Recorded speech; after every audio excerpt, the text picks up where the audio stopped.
നമസ്കാരം. പ്രതാപ് ടി വിയിലേക്ക് എല്ലാ കൂട്ടുകാർക്കും സ്വാഗതം. ഇന്ന് നമ്മൾ തയ്യാറാക്കാൻ പോകുന്നത്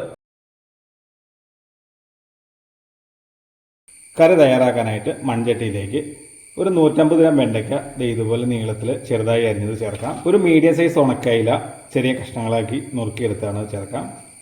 ഒരു ചെറിയ സവാള നീളത്തിൽ അരിഞ്ഞത്, 4 പച്ചമുളക് രണ്ടായി കീറിയത്, 1/4 ടീസ്പൂൺ മഞ്ഞൾപ്പൊടി, 1.5 ടീസ്പൂൺ സാദാ മുളക് പൊടി, 4 ചെറിയ ചുള കുടംപുളി, ഒരൽപ്പം കറിവേപ്പില. ഇനി ഇത് വേവാൻ ആവശ്യമായ വെള്ളം. ഞാനിപ്പോൾ ഇതിനകത്തേക്ക് 1 കപ്പ് വെള്ളമാണ് ഒഴിക്കുന്നത്. ഇത് ചാറുകറി ആയതുകൊണ്ടുണ്ടല്ലോ, ഇതിൻ്റെ വെള്ളത്തിൻ്റെ അളവിൽ കറക്റ്റ് അളവൊന്നും വേണമെന്നില്ല കേട്ടോ. ഒരൽപ്പം കൂടി പോയിരുന്നിടത്ത് കുഴപ്പമൊന്നുമില്ല. ഇനി ഇത് അടച്ച് വെച്ച് നമുക്കൊന്ന് വേവിച്ചെടുക്കാം. ഇത് വെന്ത് വരുമ്പോഴത്തേക്കും ഇതിനകത്ത് ചേർക്കാനുള്ള അരപ്പം തയ്യാറാക്കാം. മിക്സിയുടെ ചെറിയ ജാറിലേക്ക് 1/4 കപ്പ് തേങ്ങ ചിരകിയത് ചേർക്കാം. ഇനി ഇത് അരയാൻ ആവശ്യമായ വെള്ളവും ചേർത്ത് നല്ലതുപോലെ ഒന്ന് അരച്ചെടുക്കാം.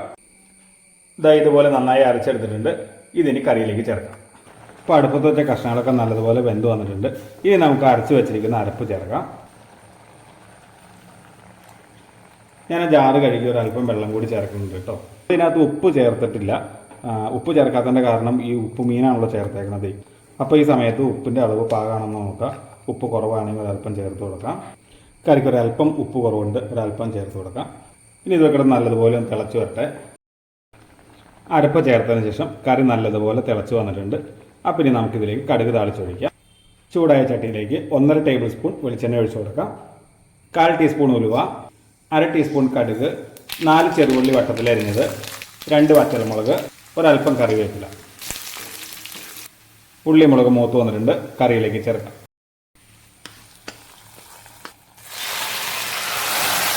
നല്ലപോലെ ഇളക്കി യോജിപ്പിക്കാം. അപ്പോൾ നമ്മുടെ സ്വാദിഷ്ടമായ വെണ്ടയ്ക്ക് ഉണക്കയിൽ കുടംപുളി ഇട്ട് വെച്ച ചാറുകറി തയ്യാറായിട്ടുണ്ട് കേട്ടോ.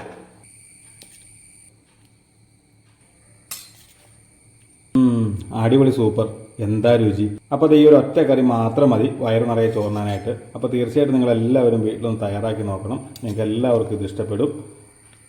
അപ്പോൾ ഈ രുചി എല്ലാവരിലും എത്തട്ടെ.